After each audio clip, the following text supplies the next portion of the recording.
১৯৮১ সালের মে মাসে বিএনপির প্রতিষ্ঠাতা শহীদ রাষ্ট্রপতি জিয়াউর রহমানকে যখন হত্যা করা হয়, খালেদা জিয়া তখন নিতান্তই একজন গৃহবধূ।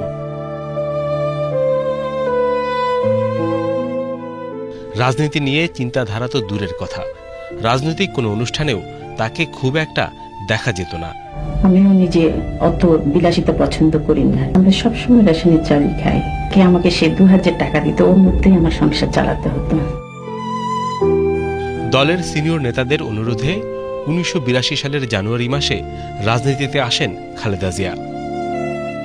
স্বৈরাচার বিরোধী আন্দোলন ও গণতন্ত্রের সংগ্রামে বেগম জিয়া পরিণত হন আপোষহীন দেশনেত্রীতে।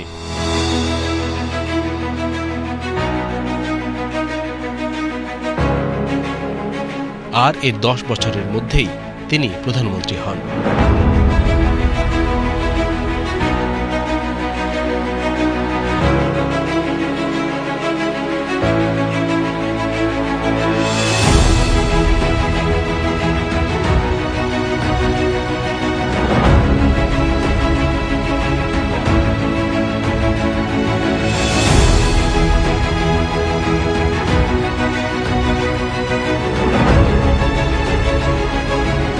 তার শাসনামলে বাংলাদেশের সমাজ ও রাষ্ট্রে নারী জাগরণ দেখা যায়, সমৃদ্ধির পথে এগোয় দেশ। সততা ও দৃঢ়তা দেখে বেগম জিয়াকে মানুষ অকাতরে ভালোবেসেছে।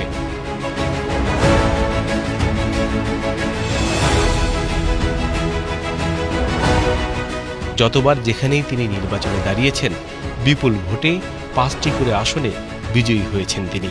ভোটের রাজনীতিতে পরাজয় ছিল না তার। তিনবার প্রধানমন্ত্রীর দায়িত্ব নেন জনগণের সমর্থনে।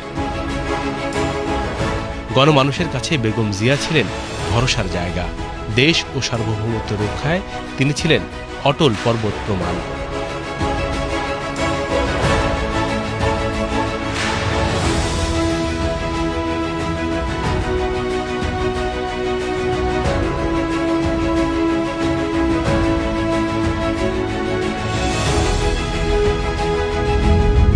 ৮ বছর আগে ২০১৭ সালের ১৫ জুলাই যখন খালেদা জিয়া চিকিৎসার জন্য লন্ডনে যাচ্ছিলেন, তখন অনেকেই ভেবেছিলেন আর দেশে ফিরবেন না তিনি।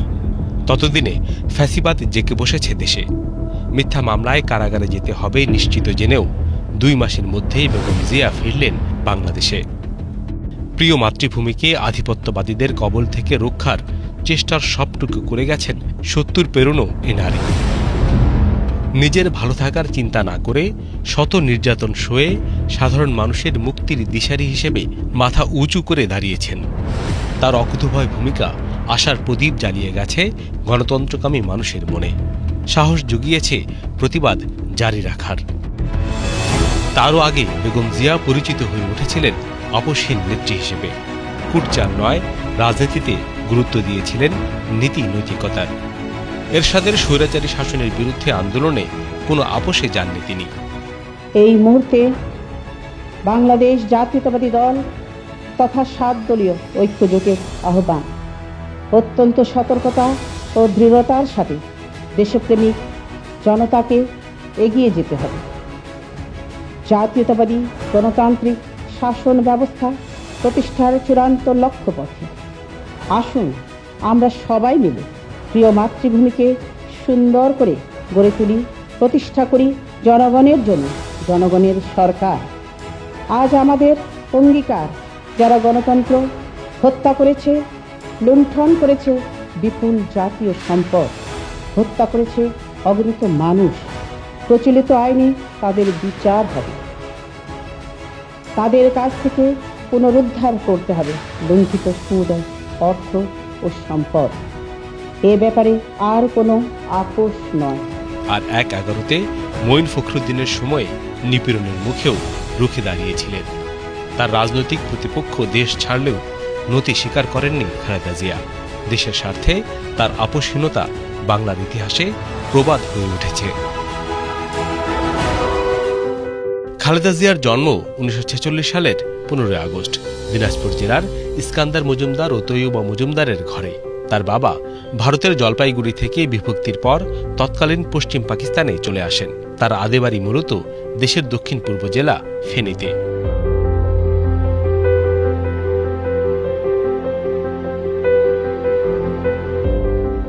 1960 সালে তিনি জিয়াউর রহমানের সঙ্গে বিবাহ বন্ধনে আবদ্ধ হন। সম্ভ্রান্ত মুসলিম পরিবারে জন্ম নেয়া বেগম জিয়া ঈর্ষণীয় ব্যক্তিত্বের অধিকারী ছিলেন। রাজনীতির মাঠেও তিনি প্রতিহিংসার চর্চা করেননি। তাকে মিথ্যা মামলায় কারাগারে রেখেছিল ফ্যাসিস্ট হাসিনা। বাড়ি থেকে উচ্ছেদ করেছিল এক কাপড়ে। ওনারা ধাক্কা দিয়ে আমাকে গাড়িতে উঠিয়েছেন।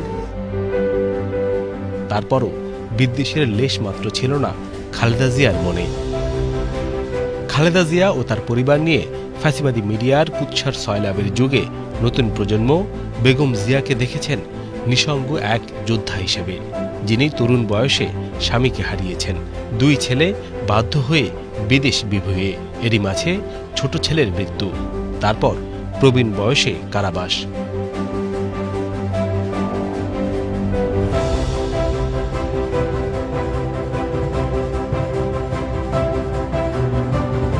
প্রতিটা যুগের একটা আইকন থাকে। বেগম জিয়া এ যুগের সেই আইকন। ফ্যাসিবাদের নির্দয় অত্যাধুনিক নাগপাশের মাঝে থেকেও উনি লড়ে গেছেন সর্বোচ্চটা দিয়ে। ওনাকে কেউ কিনতে পারে নাই।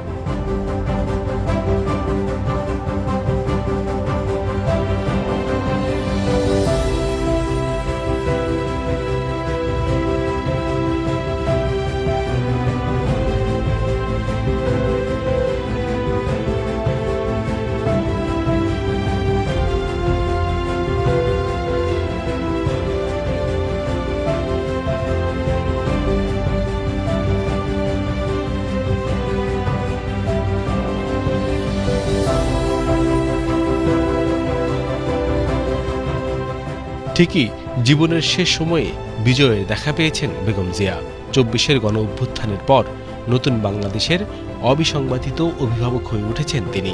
বেগম জিয়া আগামীর বাংলাদেশের ইতিহাসে কিংবদন্তি হয়েই থাকবেন।